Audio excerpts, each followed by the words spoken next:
অনিমেষ সঞ্চিতার রান্নাঘরে আপনাদের সকলকে স্বাগত। আজকে আমি আপনাদের সঙ্গে শেয়ার করব দই চিকেন রেসিপি।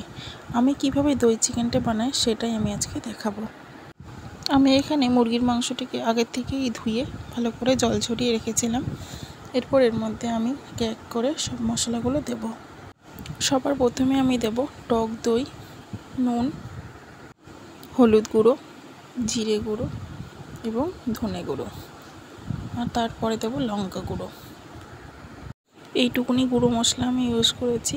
এবার এটাকে আমি চিকেনের সাথে একসঙ্গে ভালো করে মাখিয়ে নেব এবং ভালো করে মাখানো হয়ে গেলে এর মধ্যে এক এক করে দিতে হবে রসুন, আদা, পেঁয়াজ, কাঁচা লঙ্কা একসাথে বেটে এর মধ্যে দিতে হবে।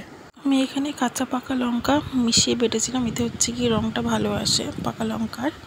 এরপরে আমি এর মধ্যে দিয়েছি চিনি এবং সাদা তেল। এই দিয়ে আবারও ভালো করে ম্যারিনেট করে রাখবো।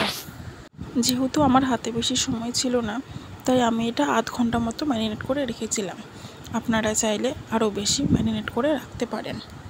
এরপর কড়ার মধ্যে তেল গরম করে তার মধ্যে আমি ক্যাপসিকামগুলো হালকা শ্যালো ফ্রাই করে নিয়েছি।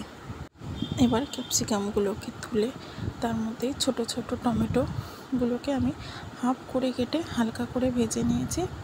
নিয়ে সেই একই বাটিতে তুলে রেখেছি। ক্যাপসিকাম এবং টমেটোগুলো কিন্তু খুব বেশি ভাজিনি, যেমন হালকা করেই ভেজেছি। এরপরে সেই তেলে তেজপাতা একটু নাড়াচাড়া করে আমি পেঁয়াজ কুচি দিয়ে ভালো করে নাড়াচাড়া করেছি। যখন পেঁয়াজটা বাদামি হয়ে আসবে, ঠিক সেই সময় আমি ম্যারিনেট করা চিকেনগুলো তেলের মধ্যে দিয়ে দেব। এবার চিকেনগুলো তেলের মধ্যে দেওয়ার পর বেশ ভালো করে নাড়াচাড়া করে নিতে হবে। এবার শুধু এইটাই কাজ, চিকেনগুলোকে ভালো করে ঢাকা দিয়ে মশলার সাথে কষানো। এবং আমি গ্যাসটাকে স্লো ফ্লেমেই রেখেছিলাম, কেন আমি যখনই চিকেন, মাটন জাতীয় কোনো কিছু রান্না করি তখন আমি গ্যাসটাকে স্লো ফ্লেমে রেখেই করি। এতে সেদ্ধটাও ভালো হয় এবং খেতে খুব সুস্বাদুও হয়। অবশ্যই ঢাকা দিয়ে কিন্তু কষাতে হবে। বেশ অনেকক্ষণ সময় নিয়ে আমার মোটামুটি চিকেন রান্না করতে সময় লেগেছে ওই 1 ঘন্টার কাছাকাছি।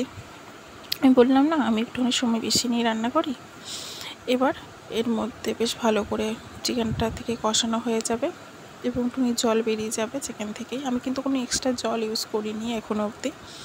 দিয়ে সেই মুহূর্তে যখন দেখবো অনেকটা নরম হয়ে এসছে, তার মধ্যে আমি ক্যাপসিকাম এবং টমেটোগুলোকে ভালো করে দিয়ে একটু নাড়াচাড়া করব। এরপরে যখন শুকিয়ে যাবে তারপরে আমি এর মধ্যে দেবো সামান্য জল। যেটুকুনি ঝোল খাবে সেইটুকুনি রাখবে। দই চিকেন খুব বেশি ঝোল ভালো লাগে না এবং একদম শুকনো আমার ভালো লাগে না, আমাদের ঘরের কেউ খায় না ওরকম একদম শুকনো বা একদম ঝোল। আমি মাখাই রেখেছি। এবার ঝোলটা ফুটে এলেই গ্যাস বন্ধ করে দিতে হবে। আমাদের দই চিকেন রেডি। আপনাদের রেসিপিটা কেমন লাগলো জানাবেন। Thank you for watching.